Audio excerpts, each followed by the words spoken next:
And we are back. It has been a moment. Welcome back to the Creator Sessions. We're here with Moadh Bukhash, the Chief Marketing Officer of Emirates MBD.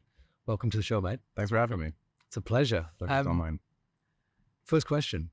You come from a family of creators. Yeah. Your mother is an inspirational voice across media channels. Your brothers have built a well-respected influencer agency, and you've built a stellar career in communications. Too kind. That's not a coincidence.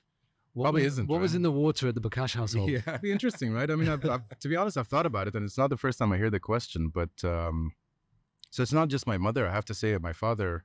In fact, my father's family are quite a few of them are architects. Mm-hmm. So we grew up with that in our home. My dad's very, very passionate. I mean, he's very much sort of on historical restoration. Okay. So Bastakia, which is now Fahedi or Shandeva, and Sheikh Saeed's house and all that, that's all his work. Oh, wow. That's interesting. So he's spent a lot of great stories. I mean, I'm happy to jump into it. He's got some brilliant stories on how sort of, he found his passion in architecture. But it's always been there. I even remember my mom being at home and sort of just to address her passion. She did sort of pottery and then painted pottery and then did calligraphy on pottery and sort of always iterated on top of that. So I think to some extent we've always been exposed to some form of creativity, and that's transpired somehow, at least in a couple of them. I mean, I have a lot of brothers. I have a lot. You probably see a couple of them, but I have 7 brothers and 7 brothers. Yeah, I mean, totally from both my parents, and 1 sister. Poor thing. I will say that she's probably never going to have a mean husband, right? We're all here to protect her. All the of us. Absolutely. It's really interesting how you've each created space in different areas of the industry. What would you say that you've learned from your family that's helped shape your career and vice versa?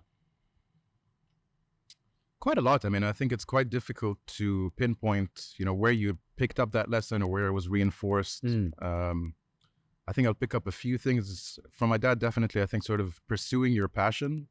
I say this, and he's retired now, but I think he had one job, one employer, right out of college, all the way down to retirement, Amazing. 29, 30 years. Amazing. And he did his hobby. His job was his hobby. Yeah.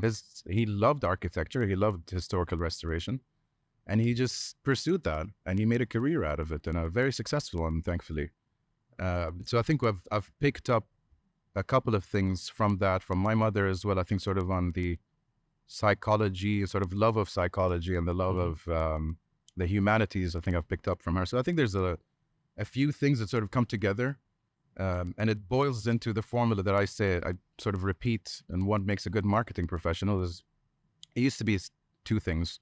It used to be that you had to be a good artist, so a good creative, and you had to be a good psychologist, so knowing your customer, knowing their sort of habits and tendencies. And now I add the 3rd layer, which is data science, sort of that objectivity and that measurability. And I think those, at least the first 2 things, I definitely got from my childhood. I got it from my brother. My brother actually was my older brother, Enes, was into photography when Flickr was quite popular. Back in the day. Yeah, I remember those days. Yeah. So I think we've got a bug.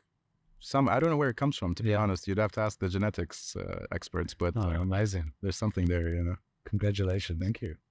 Was there a specific moment that you felt like, creativity in general or being in that sort of creative space, and for you to start applying it, or being, inquiring around creativity?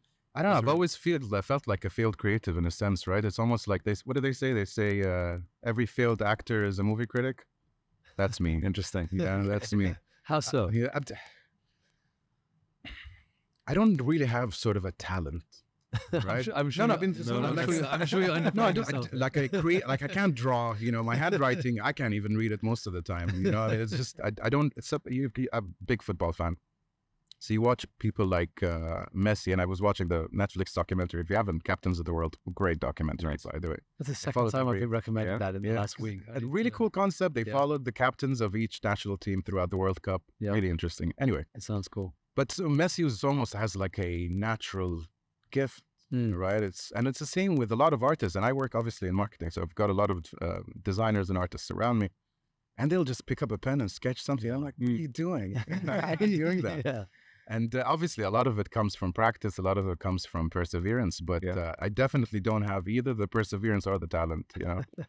But I did always enjoy. I felt like there's something in me. So I used to write a lot. I did a few columns.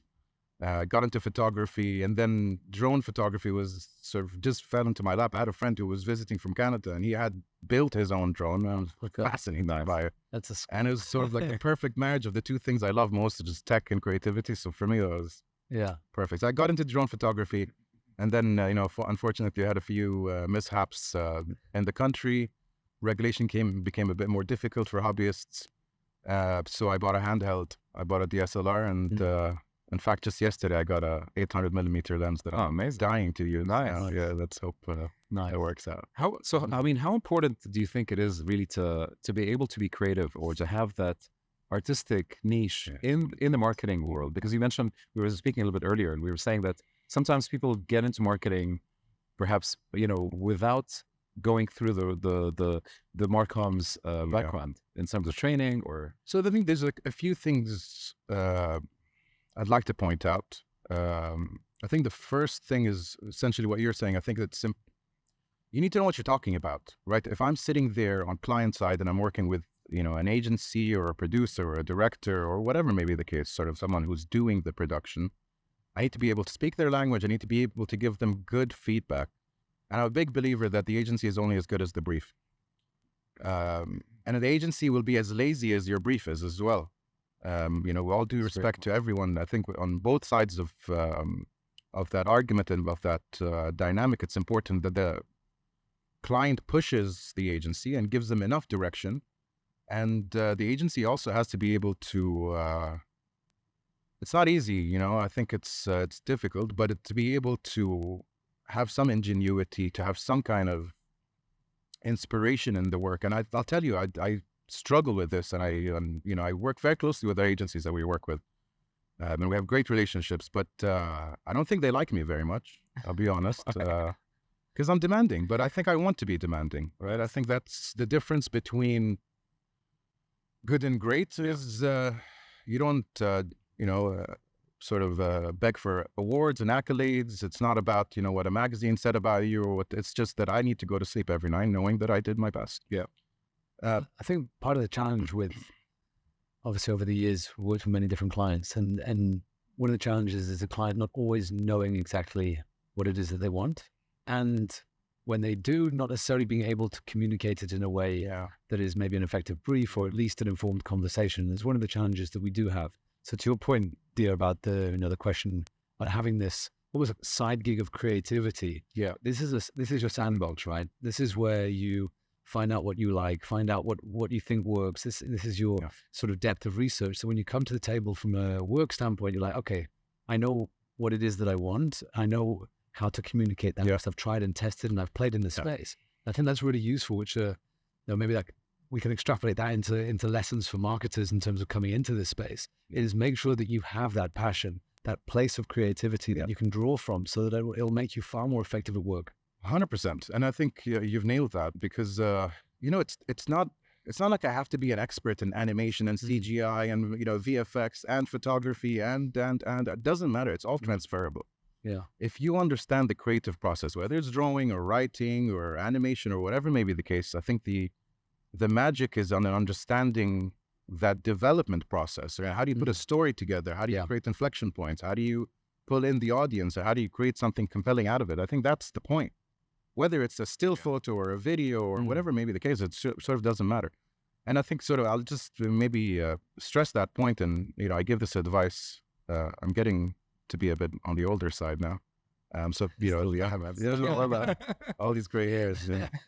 So I have friends or, colleagues or acquaintances that will phone me and say, my daughter is getting into college and my son's getting in college and, any advice and, what would you recommend their career be? And I say the same thing that I've said for 20 years.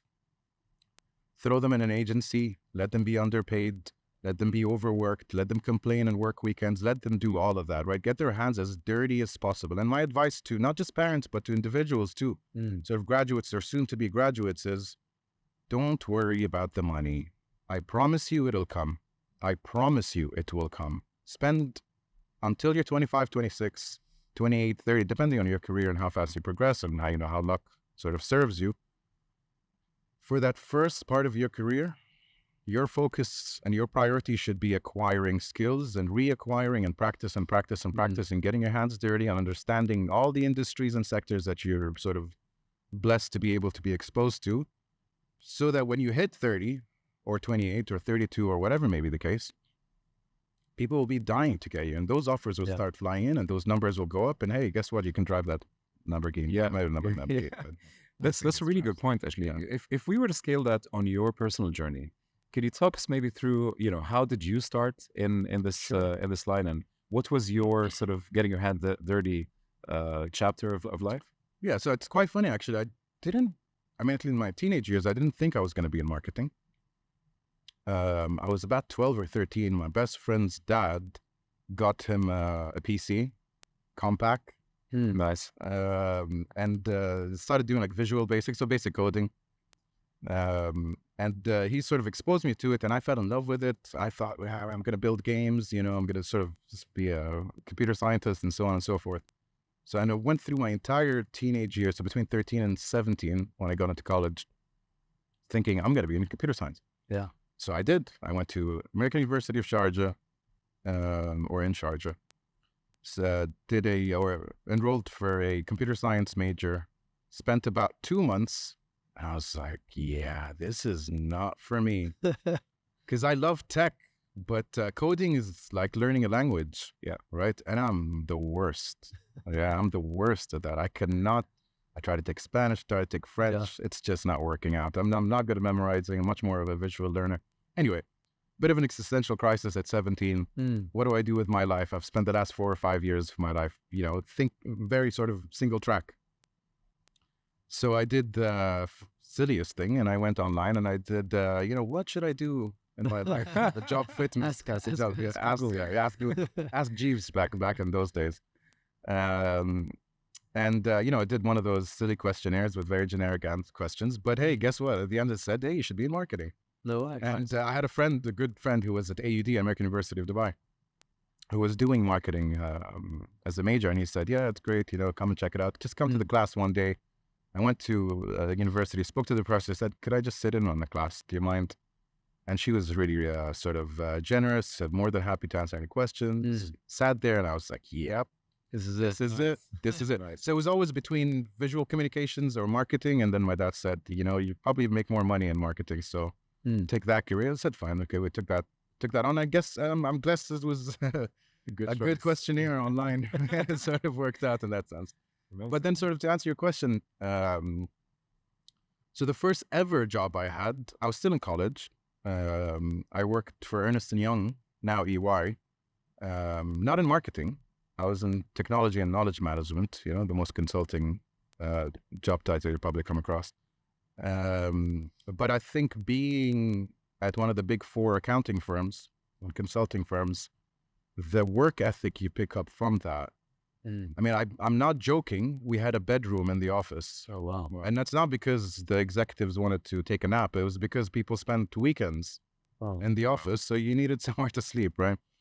There's a lot to be said for a period of your life where you go all in on things, right? Yeah. One of the things that I talk about a lot is micro imbalance and macro balance, right? So if you want to try and achieve in multiple areas of life over a longer period of time, you have to go all in certain spaces, certain times, right? And sometimes that's work, and it might be a few years, and it might be you just almost martyr yourself to get the skills, the mindset, the work ethic just inbuilt. And then you can go and focus on other things, and you can expand your areas of focus. But I feel if you don't do that at some point, you don't hardwire that into your system, and then that plays out.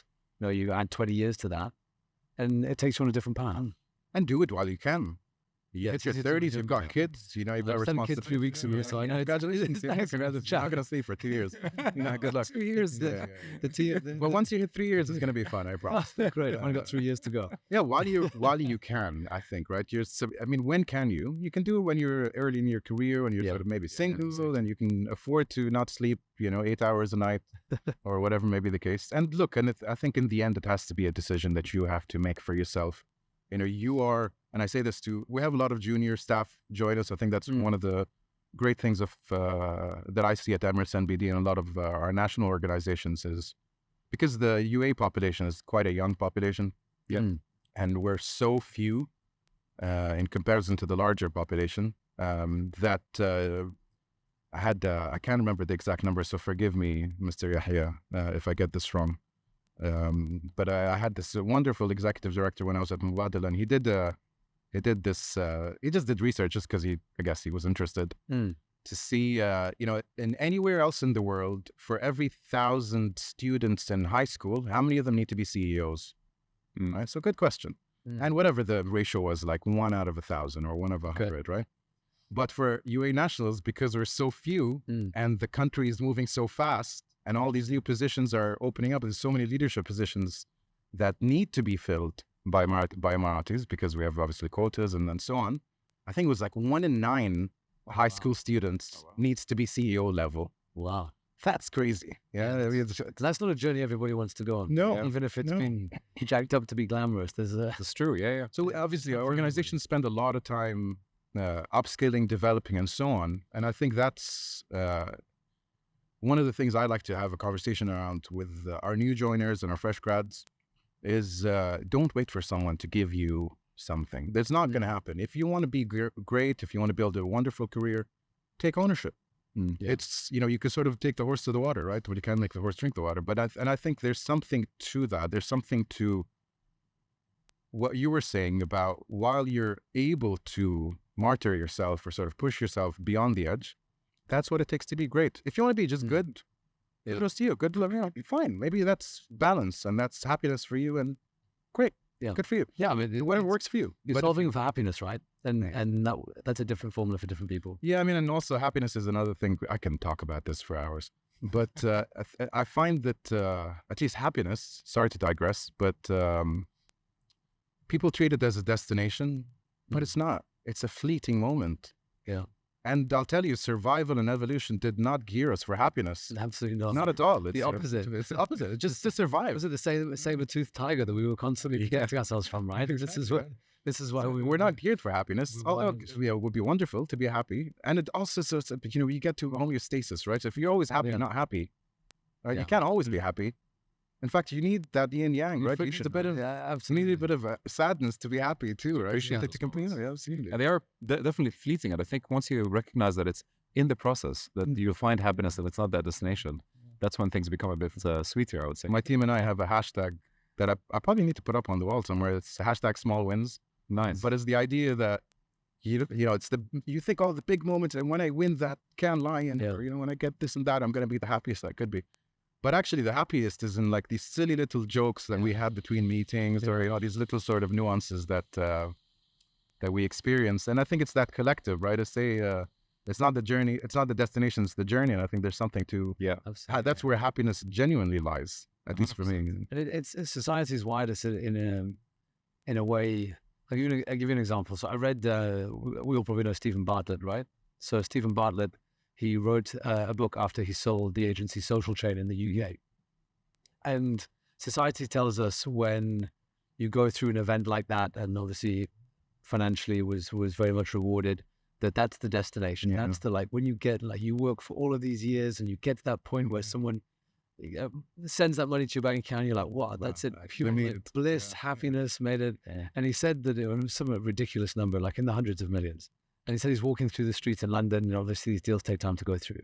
And he gets the SMS from the bank to say this has been deposited on your account. And he says he just looked at his phone. He just put it back in his pocket and carried on walking. Yeah. And he was like, I just carried on walking. He said nothing changed. Like literally nothing changed. He said, so what he was trying to explain, and this is obviously extrapolated from the book, the story that we're told is a lie.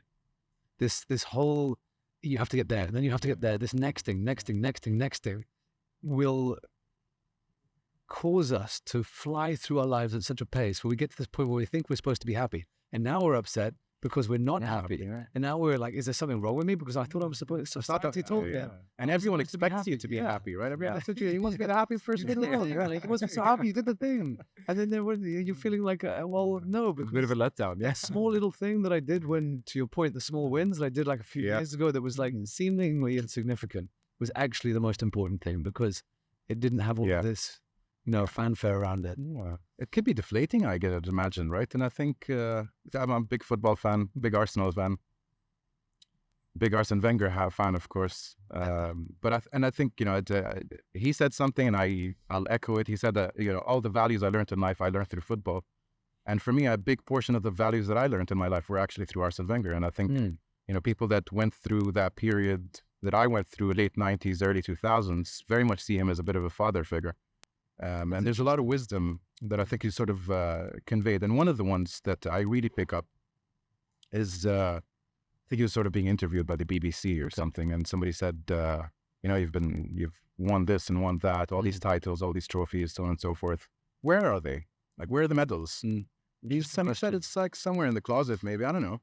I was like, what do you mean you don't know? It's not like up on a shelf or something? He's like, no, that's yesterday. I don't live in yesterday. Yeah. Right? I live in tomorrow. And I think that should be the fuel. Yeah. To your point, I think the fuel shouldn't be, I got that transfer in my account, or I reached this level, or I was, I got that award or whatever. It's almost like it's the journey that should be the fuel that gets you there, right? That's interesting. Tim Grover, the mindset and performance coach for Michael Jordan, I've read a couple of his books relatively recently, and obviously he's come to light after The Last Dance and all the rest of it. And he's got some really interesting takes on success. And it's exactly what you just said there in different construct, where he says that, I'll try and get this right, he says, success will pour the champagne for you and then knock the glass over before you try and drink it. Because they say success lasts for just the moment that it lasts in. The moment after, it's already done. So you're back to zero again. That's why it talks in the context of all the greats wake up the next day and realizing what they achieved yesterday doesn't mean anything because day one is today and away we go again. Absolutely. We have to win the next championship or the next thing that they're gearing towards. But this mindset of living in the past because you did something, and if I bring that into how we try and run this organization and build the business, every year, we'll achieve certain things and we're very proud of that and we celebrate those things. But the next morning we're coming in and we're like, right, that's zero, that doesn't matter anymore. Like we've got, what have we got on the table today? Where do we want to go? And let's just look forward. And you have to have that mindset. Otherwise, it's very easy to become complacent, especially if you're doing washed up.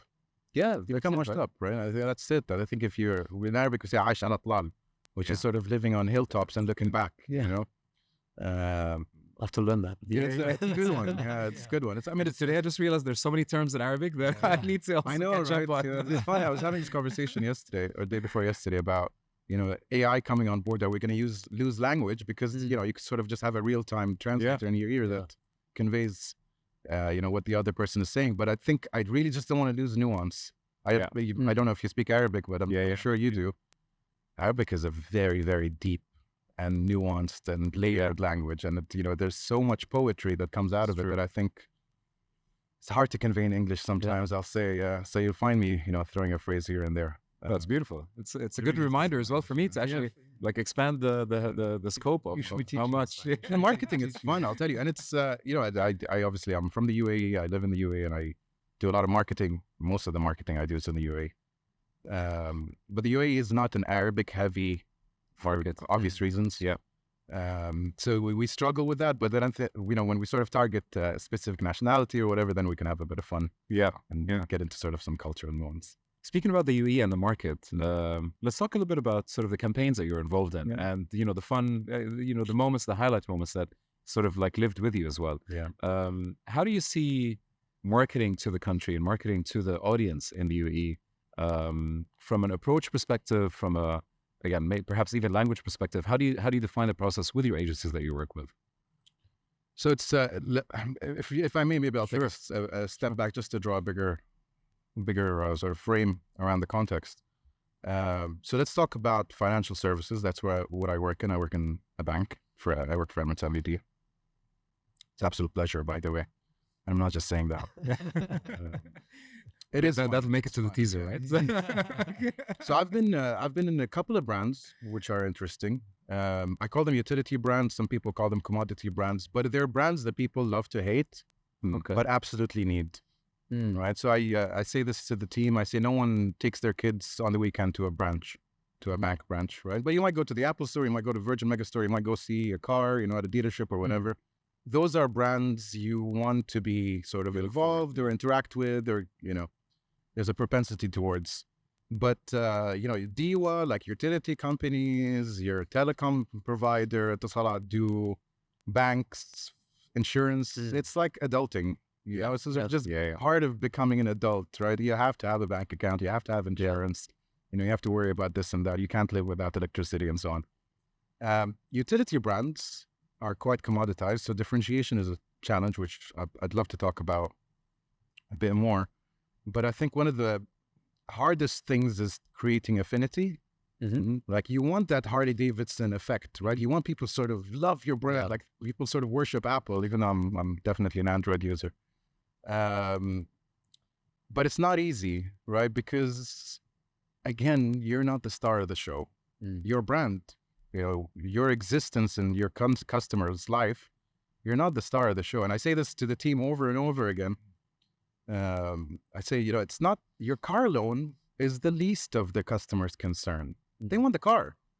The loan is just a means to an end thing, right? Like if I could buy it cash outright, I would, why would I want to loan, pay interest and deal with the bank and all of that, right? But I think in embracing that idea that, quote unquote, you're the wind beneath a customer's wings, that, you want to reach a certain level of livelihood, you want to provide for your children, you want to put money aside for a college fund, you want to buy a home and, get a mortgage, all of those things.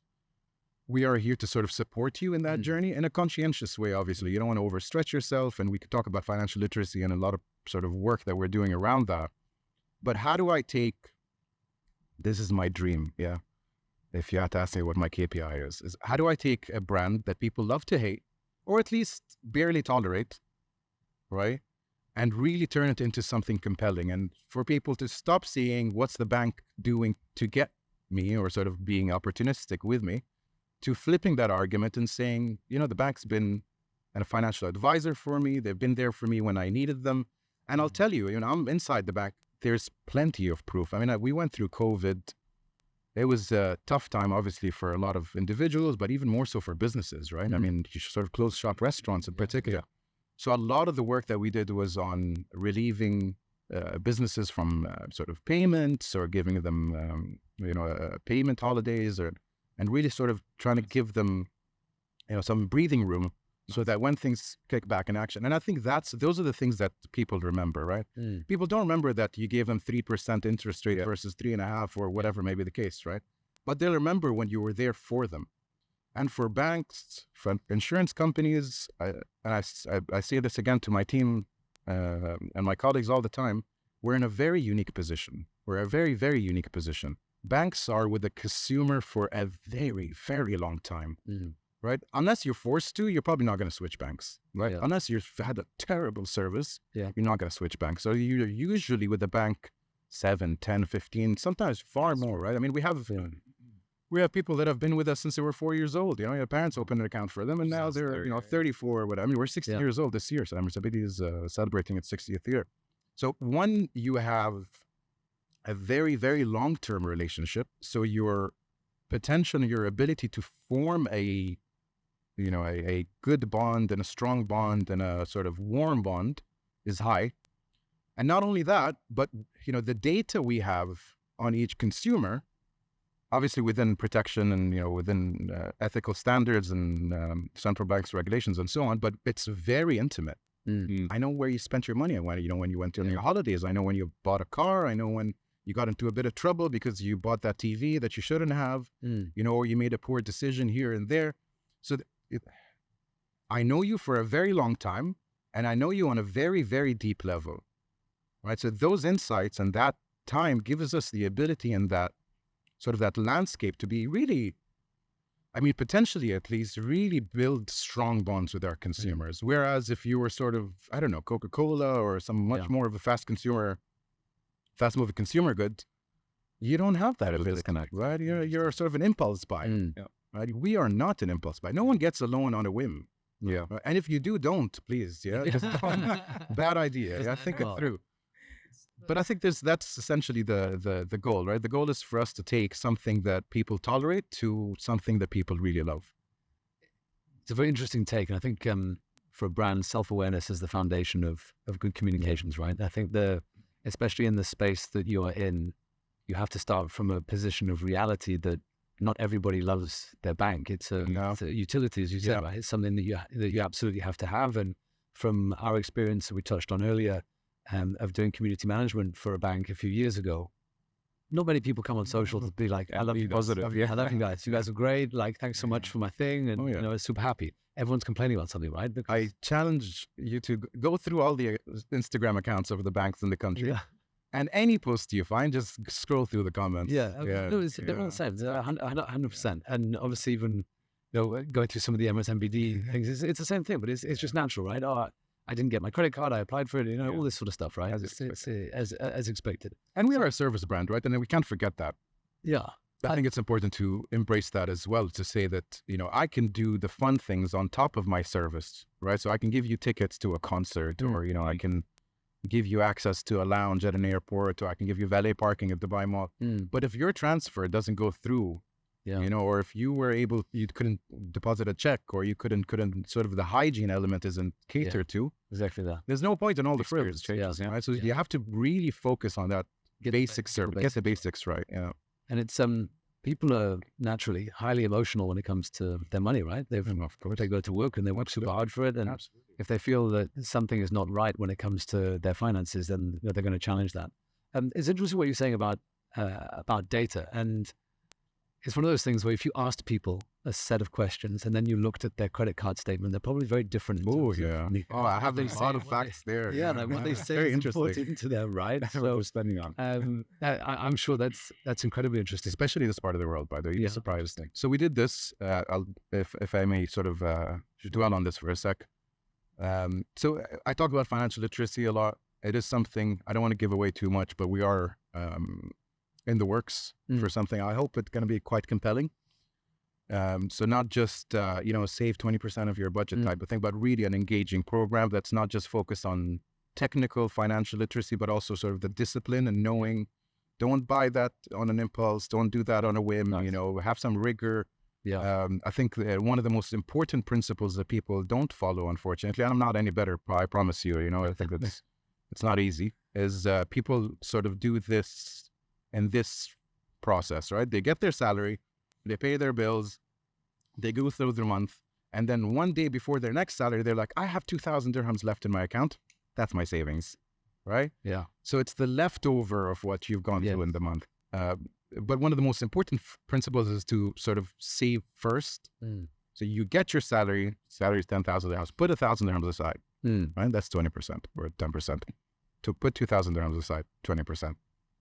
Then pay your bills. Then say, this is how much I have to go out on the weekends or whatever the case. In any case, sorry, I digress. But let's talk about financial literacy. And we talked about how people's opinions of where they are versus where they really are is quite a distance. And I have the numbers. So the World Bank does a financial literacy index.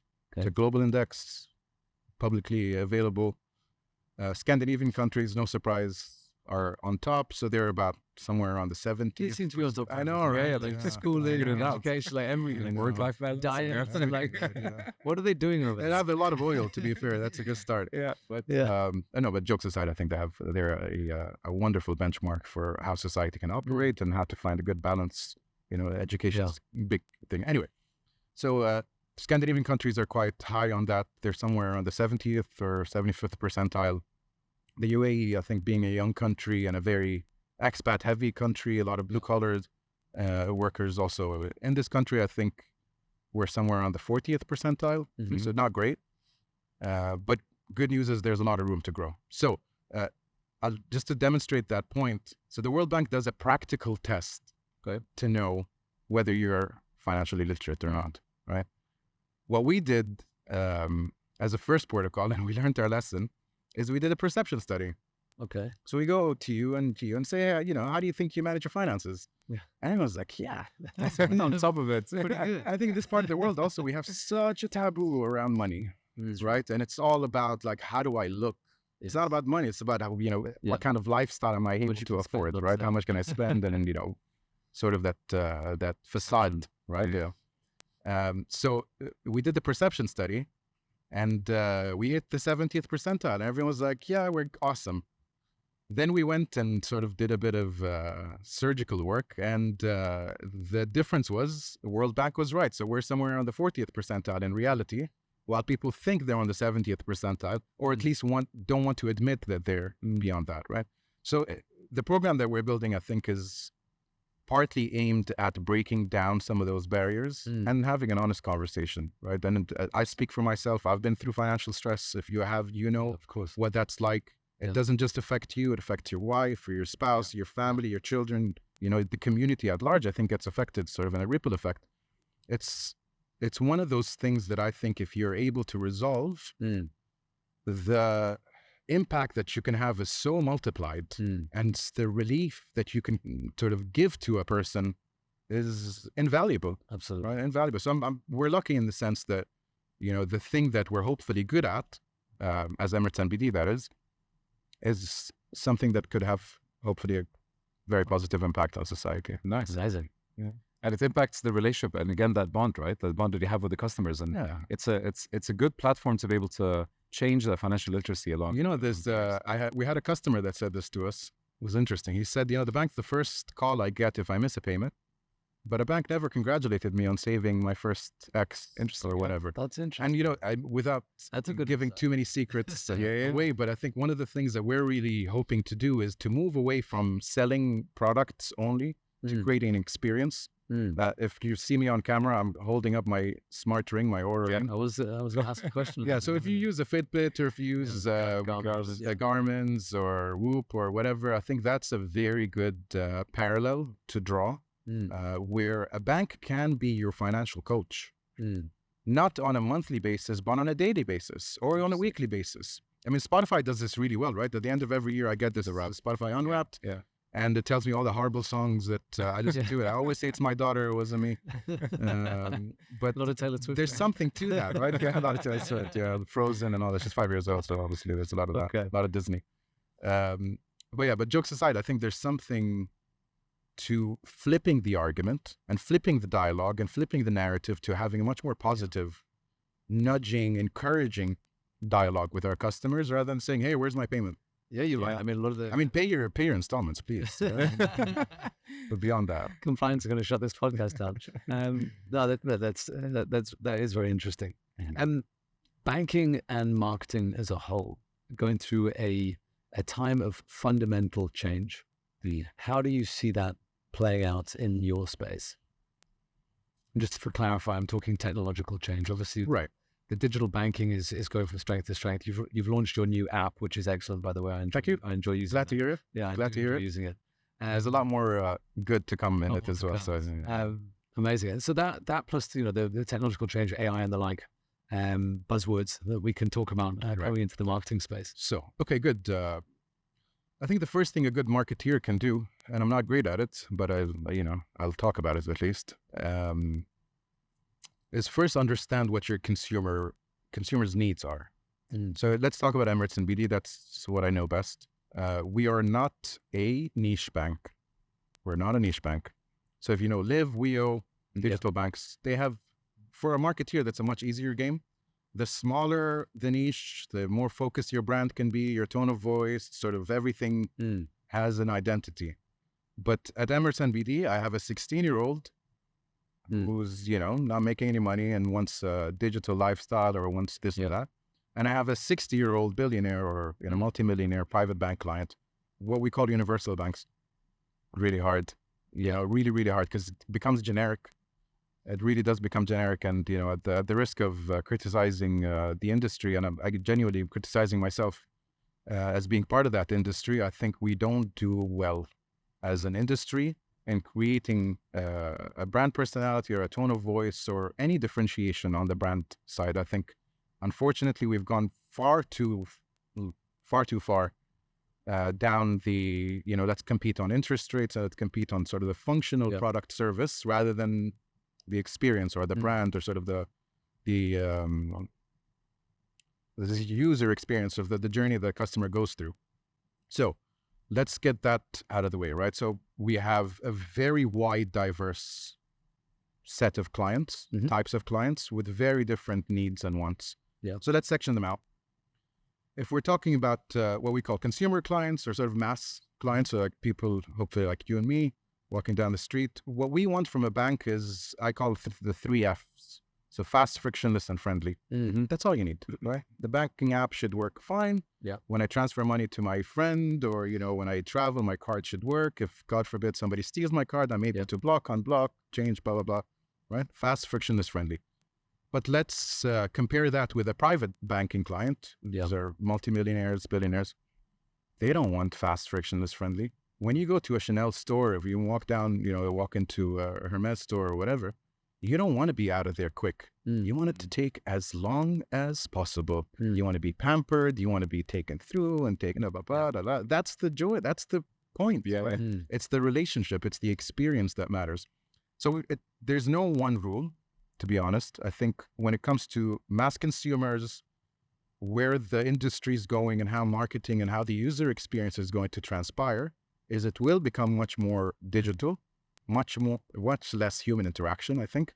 And I think with the advent of large language models like ChatGPT or Copilot or whatever, you can really still make that a friendly experience. Some of you might remember Eva. Yes. Think the good Eva, not... I miss her sometimes. Nobody does. I tried to make a funeral when we changed her, but thought that was maybe a step too far. But when it comes to sort of non-mass consumers, our prerogative is completely the opposite. Yeah, is creating moments of delight, creating money can't buy experiences, finding ways that we can really go the extra mile. And I'll give you one small story. I love this story. So we had, I think it was a private banking client. Anyway, he was sort of hotshot guy. I think he was Indian. He must have been Indian. Indian client. Big cricket fan. And then I think it was last year, maybe the year before, that we had the India-Pakistan game. It was sort of a big deal. Sorry, I'm not a cricket fan, but I appreciate sport at least. And our relationship manager, called him and said, I know you're a big fan. We've got tickets. Would you like to go? And he said, I have to travel. I'm out of the country. Unfortunately, I won't be able to attend. Said, okay. Shut the phone. Didn't say a word. The relationship manager somehow found his way into the Indian national team's dressing room with a cricket bat. Got the bat signed by every single member of the Indian national team. Didn't say a word. Yeah. Waited for his client to come back from his travels and delivered it to his desk.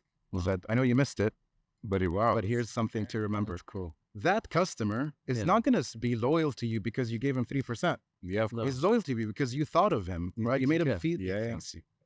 Genuinely, you do care. I think to a large extent, right? And I think that's the prerogative for non-mass, is to create what we call money can't buy experiences, right? I mean, I sort of got into the job and they said, we send our clients to Zoom. I was like, man, he's a multimillionaire. You think he needs you to send them to Zoom? Yeah. Take the Zuma chef and send him to his house. That's an experience, right? That's Exactly. something else. Something that they can't buy. Yeah.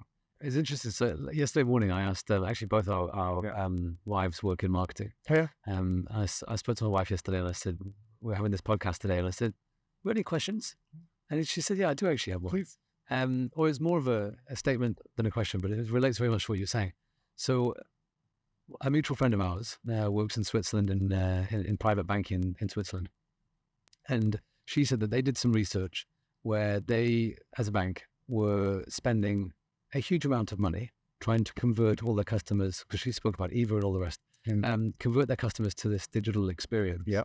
And they actually realized, they actually realized that there was a subset of their audience, generally I would say probably the high net worth individuals, that it would actually cost the bank less to employ people to deal with those individuals as more of the relationship management side than trying to get them into the digital banking space because they don't want to speak to a computer. Yeah. They want to pick up the phone, speak to an individual, they've got A, B, C, and D done. So it's really interesting, like where that line is drawn. We're still human, right? I mean, We're that's still human, right? Like, but I think that's why large language models like ChatGPT and others might be able to do the trick because it feels like a human. It feels like I'm having a conversation. I think it could change the percentage, for sure, in terms of there are certain tasks that can be done that can feel more human, but there's still that element of, if there's something a little bit tricky, yes, correct. you just want to speak to a human, right? Like you don't want to go through 14 different languages. Yeah. And you know what, I'll be honest with you, I think there was a bit of a drive 2015, 2016, not just with Emirates and BD with Evo, but a few others, even telecoms that Sadat and Do, I think, sort of followed suit, to say that, you know, we can save a lot of money. And, you know, there's this advent of AI and chatbots and all of that. We can sort of just divert customers there. And it's not just in the region, actually. It's an international thing. In fact, I read an article on DBS, you know, one of the most innovative banks in the world out of Singapore. And the article said they messed up. They messed up by going too far down the digital sort of rabbit hole. I still think, you know, humans long for interaction. I mean, it's always better to talk face to face on Microsoft Teams or Zoom or whatever. Yeah. And we know that. We've gone through COVID, all of us, and we know what it's like. It's still better face to face. We're still human. Right. Now. Still the trust, right? Until Neuralink. Yeah. Like 3 years after. I'll be the first, by the way. But no, I think it's it's super interesting to see that development of how to handle, you know, the audience and the customers, from tech to the human connection. There's a couple of audience questions, and it's a new segment for the podcast. Let's go. First question is, how do you push past your creative blocks? When you've got a creative block, is there anything personally that I shout at my agencies? No, jokes. No, jokes. Look, I think it's a tough question, to be honest, right? It's something I sort of ponder a lot. Like, where does creativity come from? They say, oh, it comes from inspiration. Okay, so where does inspiration come from, right? Yeah. There's a few schools of thought on this. I think what's worked for me is the idea of critical mass, is the idea that, you know, Michael Jordan didn't become Michael Jordan because it's just once a year he picks up a basketball. He said so, right? So the more I practice, the luckier I get. And I think that's a very important principle.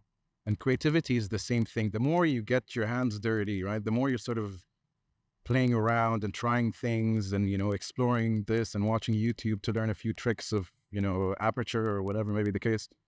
I think the more you do that, the more you're able to get past. I think the other thing is distance. And it's an art, I'll tell you, and that's not easy, because when you're sort of into it, and I'm sitting there on Adobe Premiere Pro and trying to edit that video and trying to sort of, I'm just not getting it right. There's so much that can be gained by just go take a walk, even 5 minutes, right? Just step away, freshen your mind, have a conversation with someone you trust, have this conversation that even gets you out of that mood, and then step back in. I don't know if there's a straight answer, if I'm being completely honest with you, but I find that it is true. The more you practice, the luckier you get. There's great tools, for sure. I feel it's going micro, macro, right? And it's that movement between the two, related to, certainly from a personal standpoint, getting it out of the office, out of the country, and just creating space. For me, running is my passion, right? It's a way of completely finding what works for you too, right? Yeah. Just clear your head, and then all of a sudden things start to fall back into place. You start to join the dots. We were saying yesterday, what was I watching yesterday? I was just talking about creativity, basically just about joining the dots. Just joining the dots together. It already exists. It's just about joining them together. Exactly. And sometimes you have to just create the space for that, for you to see that, to find that space, to find that connection, right? Yeah. 100%. But I guess, find what works for you and use that, right? Whatever works for you, I guess, is the process. I'm sure everyone's got their own. Running, I think, is a wonderful way. All the great minds walk. About running in a second. Yeah. You're running, right? I'm not a good runner. I'm a terrible runner. I'll do walking. And you can do the relay. Is there like can I take a bicycle or something? I'll be the guy on the bike with the camera. You can do what you like. Yeah, let's be honest. I'll be there to cheer you on. I'll say that. And just for anyone that is listening, that is the Bush to Bush half marathon, 21st of January. Yep. And we're very proud to have MSNBD as the title sponsor. So amazing. Looking forward. We're going to see you on the course. Yeah, I'll be there. I'll be there at the finish line, I'll tell you. How I got there is another matter. Amazing. There's one more, I think there's one more audience question, right? Yeah, and I think another one is an interesting one. If you were to be living a different alternative reality, what would you be doing for work that's not what you do today? It wouldn't be very far. Okay, No, I don't think it would be very far from what I do. I might be on sort of the production side, interesting. sort of on the creation side, but I don't think it. I think it. You know, I'm lucky that I get to do what I love. I really do enjoy what I do. Nice. I love doing it with the people that I do it with. I get a lot of motivation, a lot of satisfaction from putting together concepts, from connecting the dots. And I think, you know, if you've ever been client side, it's a different ballgame than being agency side. I'll tell you, it's a very, very different. You spend most of your time internally focused, you know, trying to get all the pieces of the puzzle together, getting this head of business and that head of product and this head of service and blah, blah, blah. All of those guys, a marketing function and inside an organization is very much a glue. Interesting. Right? So you're an agency, you get the brief, or you proactively go out with a proposal, right? And it's a very simple two-way road. Whereas in marketing, communications, reputation, brand, whatever you want to call it, your job is to be an interface and the voice of the customer, right? Everybody else, I'll take a bank, for example, the head of credit cards, or the head of loans, or the head of customer service, or the head of compliance, or they're sort of focused on their vertical as they should be, and they're not thinking of how to sort of paint the whole. Our job is to do that, right? Yeah. Our job in marketing is to do that. So, you know, some people come and say, we got this great idea, you know, this credit card, this product, or this service, or this, that. And, you know, we think it's the best thing that's ever happened to the banking industry and so on and so forth. You know, to some extent, I think there's always some, you know, sauce in there. Yeah. But a lot of times we have to sort of reshuffle and change and convince and lobby and say, you know, maybe there's a better way that we can put this proposition together. Let's do some research. Let's check with some focus groups and blah. So a lot of work is actually, majority of the work, to be honest, internally is developing something before it goes to market. That sounds like a lot of stakeholder management. A lot of it, yeah. You know, and it's funny. It's easier when it's like a proposition. You know, I have 3%, he has 4%, I have 5%, whatever. That's easy. But when you pitch a creative idea, I don't know if you've seen our latest fraud awareness campaign. Yeah, we sort of did a melody on "I Will Survive." I Will Survive for you. So very nice. Actually watching yesterday. We spoke to the team about this a couple of days ago. It's fun. I mean, that's a topic we could dwell on. Sort of fraud awareness, and something that we take quite seriously. But you know, pitching that to my CEO or pitching that to whoever's sort of in charge, to say it's not about comparison on sort of apples to apples or percentage to percentage. It's a very sort of creative, subjective thing. You know, I don't like blue, he likes red, you know, and that sort of thing. That's where things get really tricky. And I think for someone in my position, you know, running a marketing department, my advice to my fellow CMOs is to say, don't try to over-engineer it and be objective. There's no objectivity and subjectivity. You have to get your board or your CEO to just trust you, and trust is earned. It's not, shouldn't ask for it. And if you ask for it, don't trust them. But I think it's something you should earn. You should be able to say, give me the room to play around and show you the results. And if the results are good, then trust me the next time and the next time and the next time. And then they'll stop asking. Right? We'll just trust you with their opinion. Look, it looks like you've certainly done that. If you look back on certainly that campaign itself is a standout. It's fun, it's quite out there. And if you look previous to that, the work you did with Expo 2020. So I cannot take any credit for that personally. I think we have a wonderful large team. I have wonderful. I genuinely stand on the shoulders of giants. My predecessors have done a remarkable job building this brand out from its infancy. You know, this is a merged brand. Let's not forget, right? There was Emirates Bank, there was National Bank of Dubai. I remember. So around 2008, 2009, best time, by the way, real estate crisis. A merger happened. And since then, we've gone from strength to strength. And I think, we've had a great year. 2023 has been a record-breaking year for Emirates NBD. Hopefully 24 is another record-breaking year. So it is something that I genuinely can't take credit for, but it is something that I feel the weight of responsibility. And not just because that it's a brand that's a staple, but it's a national asset. Absolutely. And I think being a Mahati, I think that's something that I don't take lightly. It's something that I don't consider to be a brand, but it's a national treasure, right? That there's some 60-year-old company in a 50-year-old country. Yeah. So there's something to that. Yeah. So one of the things you were saying there was the perspective from being an internal marketer, stakeholder management, and then the relationships with client and agency. You were recently a judge at the Agency of the Year Awards. Thank you if you judged our entry, by the way. I can't remember. But what did that experience teach you, or let's say show you in terms of the state of play when it comes to the agency landscape at the moment? I'm going to say the good things and the bad things here. Yeah. Forgive me for my transparency, and forgive me, agency, as I do love you. So I do this regularly because I think it's important that not only fellow agency executives get to judge, but actually the clients, the ones who sort of receive the end product get to judge. I think it's good to have awards or some form of competition because it creates friction. It creates, sort of motivation in the agencies to deliver great work. But it has an ugly side. And unfortunately, I haven't been in other markets. But in our market, I think there's an sort of a unnecessary obsession with awards. In fact, to the point where, I'll never forget this. I was on a call with one of our agencies that will not be named. And the director, so I've, being me, I think, love-hate relationship I'm sure they have with me from agencies, but I get involved, scripts and treatments and all that. So we're debating something and I'm like, yeah, that doesn't work. I don't think it'll resonate. How about we change the character to this, or we sort of change the scene to this, and blah, blah, blah, blah, blah. And I was getting, and, agencies don't like to be sort of, and I get it, I try to do creative work too. And I'd hate if someone tells me, your photograph should have had better rule of thirds or whatever. But I think, it's in the end, I have a responsibility to my brand and to my shareholders and to my organization to make sure that the work that we put out there resonates with our audiences. And only I know that, at least I know that much better than the audience, at least presumably, than the agency, sorry. Anyway, so we're going back and forth, debating. And he says, yeah, but like, if we go down this route, how am I going to submit this? No, you've got your priorities on wrong, right? And, it's often talked about, never said, but that was said. Yeah.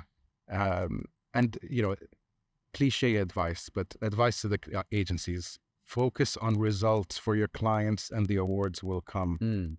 Yeah. No football player thinks of the Ballon d'Or, right? They think of winning the Champions League, or they think of winning the World Cup, or they think of whatever may be the case. And awards become a natural result of that. Happens, And guess what? The award is not your barometer for success. How you get to go to sleep at night, how you think I'm going to be 60 years old, 70 years old, telling my grandchildren, look at that brand I built, or that campaign I ran, or the difference I made. That is the true measure of success, right? Awards are like such a superficial thing. It's so surface. Yeah. Right. I agree. So look, our perspective on those is going back to your point earlier about the small wins. It's focusing on choosing our clients to do impactful work with, delivering on that week in, week out. And if we get to a space where the team can get some recognition, then that's great. But to be approaching a project with a client to say, like, I want to win an award with this. Instead of submitting, then then you wise. We've had a conversation about this as well a few weeks ago, and we said the importance of great work and the impact of great work in the market is probably more powerful than saying, well, we just won 1 or 2 awards. Absolutely. The fact that people can say, hold on, who did this piece of content, or David Giss campaign, or the impact of that can outweigh, far beyond saying we've just won a certain award. As you can imagine, I get approached by a lot of agencies, all the time. So credentials decks, credential presentations are a very common thing. I'll go through 10 a week. Almost always I'll skip awards. Yeah. Almost always. Interesting. Unless there's something like really sort of amazing, right? But I don't use them as a barometer. For me, I look at the work, I look at the case studies, I look at the team. Yeah. And I look at sort of their ability to not tell me how the methodology is, because anybody who's spent 2 weeks at a consulting firm can come up with a methodology. Yeah. I've been there myself. Yeah. But it's, what did that create that's different? Right? So show me how you went through the process of taking in insights, dealing with the clients, understanding the customer, blah, blah, blah, or whatever you did, right? Whatever your, God-given gift of methodology is, but what's the result of that? What's the impact that you created? And, that's one thing I did want to stress, and I think we were sort of talking about it earlier. on differentiation, sort of, how you create compelling marketing. I do want to dwell on this because I think it's an important point that I'd like to say. I grew up in marketing in a space where we had almost no analytics, right? You put something on the road, you put something in the newspaper. In the day, Free shout-outs. Hopefully someone reads. 50% works, I just don't know which. Exactly. And the only measure, sort of the only mechanism and lever we had was to say, the sales guy, when you make a purchase, can you ask them, where did you hear about this? Right? Everybody knows those lists. Or you get a newspaper, radio, Other. and everyone says other. Everyone says other because get out of my face, And I don't know if it's the right thing to ask it at the end of a sale. You should probably ask it at the beginning. Anyway, that's another matter. But that was the only way that we knew if something worked. To measure points, directly. Yeah. And I think we've swung all the way to the other end now with digital. Trying to attribute everything. Yeah. Everything is how many clicks you got, bounce rates, and that. And don't get me wrong, I'm all for that, right? The more measurable you can be, the better. The risk of being on that far side of the pendulum is you become very short-sighted, right? So it's like quick wins, and brands are not built quickly. If you're going to be a prisoner and a slave to your analytics, only your analytics, without having, long-termness, foresight, a brand strategy, brand attributes that you want to reinforce, you're going to get very generic, very fast, very, very fast. Brand value is sort of doomed in that scenario. So we have to find a balance between data science, creativity, and psychology. And I'll tell you, of those three things, if I had to choose one, it would be creativity every single day. Because the only thing that cuts through the clutter isn't the fact that I placed that ad in the exact same spot on Sheikh Zayed Road that, most people see it. Yeah. And it's not because, our clicks were in the right place or carousel was used correctly. It's because my ad was so creative that it cut through all the clutter and people just gravitated towards that piece of content. It's creativity. That's the name of the game. And I have conversations with heads of agencies, and I tell them all the time. They say, we put a really good team for you together. Account management team is awesome. I tell you, but anybody can do that. Anybody can put I'm sorry. Yeah. But I mean, it's not a unique selling You don't want to undersell the account proposition, management right? team. Nobody, It's it's not impossible for any agency in the world to hire a good account management team. It's not impossible for any agency to say, look at our MarTech stack and, all the tools that we use. Anybody can do that. The only thing you can't buy is creativity. The only thing you can't buy is inspiration, right? And that's the industry we're in. Yeah. Right? We're not an industry of awards. We're not an industry of client management teams or tools or methodologies or case studies or whatever. We're in the business of creativity. So let's focus on our reason for being. Right? That is the reason for being. A lot of that comes from the culture and the space that's created, because creativity can also come from everywhere, right? It's not just the creative team. It can be from the account management team. It can be from... No, I had, sorry to interrupt, but I had, here's a good piece of maybe a good piece of advice for you as sort of running an agency, both of you. I met an agency, I probably can't say their name, but they had a nice model. So typically an agency would have a client servicing team, and then there's the planners, there's strategists on one side, there's creative on the other side, blah, blah, blah. But they eliminated, so they combined the client management team with the planners. The client management are the planners because they hear it firsthand. Nice. And I thought it genuinely worked out. It genuinely showed us a lot of benefit, because otherwise it's Chinese whispers. Yeah. Right? The client management team takes our brief, takes our feedback, relays it to the planning team or the strategy team, and then the process goes on. And a lot can get lost in between. There's more people involved than necessarily is needed. So the person that's coming up with the idea should be the person taking that input. Interesting. I thought it was quite. I think what you just mentioned about us being an industry of creativity, 100% subscribe to that, and it's spot on. I also just want to kind of nuance it with trust and that layer of playing field that is sometimes very important between the client and agency relationship, because you could want to try and be do an extra shot in terms of creativity and show them an idea that's a little bit bold. But if it's not make it the third option, that's my advice. Listen, I'll tell you, I can only speak for myself. I think I can only tell you my own perspective. My dream situation is always that the agency's too far and I have to pull them back. Then I have to say, please guys, yalla, trying to push you to get creative. That's a losing battle. But yes, I think, for you being agency side, you have to gauge it. You have to sort of get a good sense for your client and their appetite for creativity. And, I'll tell you, banks, for example, in the end, I think the word trust you use is critical. That's the bedrock. That's the foundation of our brand. Right? We can have all the frills, but if you don't feel safe putting your money with me in our bank, forget it. Right? That's doom. So when it comes to marketing, we also have to be quite careful. And you see us, we do a bit of humor, we do a bit of fun. We try to sort of push the envelope, but we can't go too far. Like we had this fraud awareness campaign that we talked about. So I Will Survive. So we do this every year, by the way. The reason why we do it this way, have a bit of fun with it, is if we just go out and say, be careful with fraud, it sounds like stop smoking. And it won't cut through. Right? It won't cut through. No. So we try to do something a bit interesting with it. This year, our focus has been on reporting, which I think is something people also overlook, right? I get all these calls all the time, scammers, Emirates Post, or whatever, right? Yeah. You just ignore them. You tell your friends maybe, but you don't report them. And that means, I'll tell you, it's heartbreaking. Every week I'll get a call. Somebody's parent was targeted by fraudsters, lifetime savings lost. Jesus. Yeah, they spend their entire career, they're retired now. That's all they have. Wow.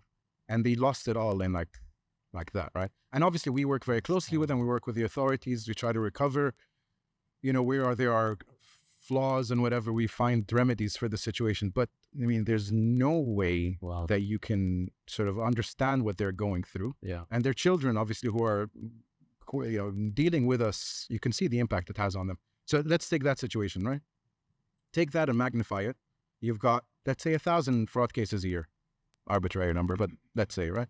And then I, as the marketing guy, go out and make a very funny, lighthearted take on fraud. Yeah. It could be in really bad taste, right? So you really have to toe that line. And it's not easy. And I understand for agencies, it's even harder because you don't live in my sort of environment every day. You don't understand what I'd have to deal with. So, co-creation, I think, is critical. The ability to have a two-way conversation and a very transparent one, I think, is critical. But also know, where that line is, where that, and it's fuzzy, it's gray, it's not that simple. Sometimes we'll put something out there unintentionally, hit something else, or, sort of be sort of, what do they say? Tone deaf. Yeah. Right? And have you had any blowback from that campaign? No. No? Okay. I'm not, hopefully not. Not that I'm aware of. Yeah. Not that I'm aware. And I think, we've earned it a bit because the first one we did was the Shaggy one. I don't know if you remember that. Yeah. It wasn't me. It wasn't me. Yeah. Then last year, I'm a fan of dark humor. So we did the dark humor one, which is, this fraudster, obviously with a leopard print shirt on and a really big wig. Wrote a book on how to defraud people and is selling it as like an ebook. Okay. And he wrote the book on what do we call it? We took a play on how to influence. What is it? How to make friends and influence people. Yes. I can't remember the title. In any case, so this character, he goes out and he's, teaching people. Look, this is what I do, and he changes his voice as he's talking on the phone. A bit of dark humor there. I don't know if it landed with everyone as much. Because songs are much more universal, particularly popular songs like Shaggy or I Will Survive. But, I think it's something that hopefully people come to expect of us once a year. We do something as crazy as that. So they're perhaps much more forgiving. Yeah. Or give us a bit more room. Give it a little bit of leeway with it. Amazing. I think we've covered so much ground. I really, really appreciate you coming in and having a chat with us. We went through so many things. I think there's a huge amount of takeaways there for the listeners. Good to hear. So thank you very much for coming in. Thanks for having me. Absolute pleasure. Amazing. Thank you. Thank you.